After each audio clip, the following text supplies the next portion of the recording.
Müğənni Nüşabə Musayeva qonaq olduğu Tarixin Bir Günü proqramında həmkarı Ofeliya Şabanovanın ünvanına olduqca sərt ifadələr işlədib. Efir zamanı əsəblərini cilovlaya bilməyən ifaçı, keçmiş həyat tərzi qalmaqallı olan bəzi şəxslərin mənəviyyatdan dərslər keçməsini kəskin tənqid edib. Demokrat Azmillah istinadla xəbər verir ki, həmkarının ona geyimi ilə bağlı irad bildirməsinə dözməyən Nüşabə efirdə bu sözlərlə od püskürüb. Keçmişi sağlam olmayan adam çıxıb namusdan, qeyrətdən danışır. Adam yanıb tökülür. Min hoqqadan çıxdı. Axırda birinin ərini əlindən aldı, uşaq doğdu, oldu arvad. Arağı, çaxırı əlində tutub bakallarla içir. Mənə isə deyir, yaxanı bağla. Sən get öz həyatının səhvlərini düzət.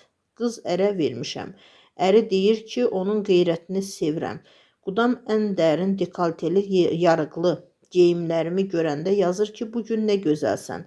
Mənə görə narahat olmayın. Ailəm, uşaqlarım, kürəkənim də məni yaxşı tanıyır. Bilirdilər ki, müğənni qızı alıblar.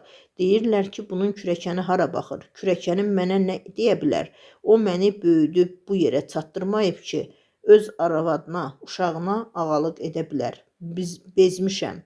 Müğənni şəxsi həyatına və geyiminə müdaxilə edənlərə mesaj yollayaraq ailəsinin və doğmalarının hər zaman onun arxasında durduğunu xüsusi vurğulayıb. Sosial şəbəkələrdə sürətlə yayılan bu qalmaqallı çıxış izləyicilər tərəfindən birmənalı qarşılanmayıb.